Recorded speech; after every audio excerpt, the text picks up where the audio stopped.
Good morning. You are listening to UpReach, a morning devotional presented by the Church Street Church of Christ in Lewisburg, Tennessee, to encourage you as you face the opportunities and challenges of today. Let's begin this day together with some inspiring thoughts from God's holy word. Then Joshua called the 12 men whom he had appointed from the children of Israel, one man from every tribe. And Joshua said to them, "Cross over before the ark of the Lord your God into the midst of the Jordan, and each one of you take up a stone on his shoulder, according to the number of the tribes of the children of Israel, that this may be a sign among you when your children ask in time to come, saying, 'What do these stones mean to you?' Then you shall answer them, that the waters of the Jordan were cut off before the ark of the covenant of the Lord, when it crossed over the Jordan. The waters of the Jordan were cut off. And these stones shall be for a memorial to the children of Israel forever." Joshua chapter 4, verses 4 through 7. It is sometimes good for us to remember that the consequences of the things we do will continue to operate long after we are dead and gone. A certain American sociologist made an examination of the descendants of a certain drunken reprobate whom he called Martin Kallikak, who married a woman as bad as himself. This investigation was made in 1920. Martin Kallikak lived about 1770. In the 150 years, Martin Kallikak's descendants totaled 480.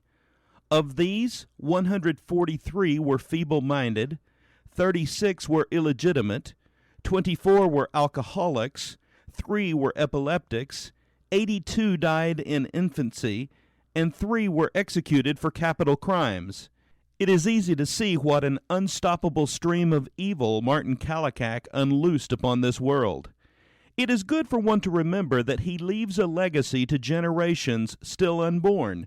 He can pass down a taint which will endure from generation to generation, and he can pass down something fine, which will be a constant inspiration. It is no bad thing for one to have his eye on generations still to come. We would do well sometimes to look beyond them into eternity. It is only then that we see life in its true perspective. Once, after a fretful, peevish day, Dr. Johnson sadly said, "Is this the kind of life to which eternity is promised? If we were creatures only of time, there are many things that we might do. If life stopped with this world, there might be many things that we would allow ourselves. However, we are not only creatures of time, but we are creatures of eternity as well. And what we are in time will decide what we will be in eternity. There is every reason in life for sometimes looking into the distance, into the future. What about you today? Do you find yourself regularly falling into the trap of considering only the here and now events of life? Why not ask God today to help you have the eyes of wisdom that allow you to look ahead into the lives and experiences of your family's future generations, even into those yet to be born?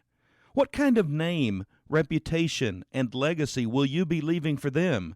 Will their lives be better or harder because of the life you now live? This has been UpReach, a presentation of the Church Street Church of Christ in Lewisburg, Tennessee. I am Kyle Bolton, the pulpit minister at Church Street, and I would like to personally invite you to come and share times of Bible study and worship with us each week.